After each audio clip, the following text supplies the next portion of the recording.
kind of back working on the Nissan truck. I'm going to give a quick update what I've done because I haven't done a video on this truck for a while.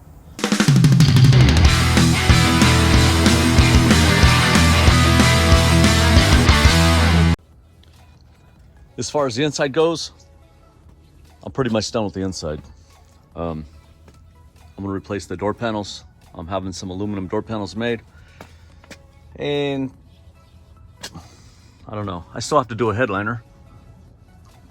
So I'm not sure what direction I'm going to go there. I'm not concerned about the inside too much as I am about getting this thing sealed up and pull that engine out because the engine's no good. And I'm going to replace the engine and all the suspension parts on the outside. I sanded it all down, pretty much down to the bare metal. On the hood, I had a few dents that I've taken out up here, and I welded in where the badge went in the front. I don't want to put the badge back on, so I just welded it up. And also where the windshield wiper fluid shoots out, I welded those up. I want a clean, smooth look. I never use those anyways.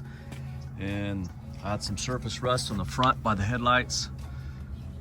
Sandblasted both sides and the rear was surface rust, and did some sandblasting. So I'm getting ready to put a sealer on it, and I'm gonna seal up the whole cab and underneath, and then I'm gonna pull the engine out, and then I'm gonna clean up the engine bay and seal it up and get it ready for paint.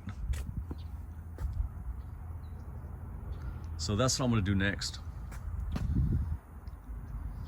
So stay tuned for some more videos coming up.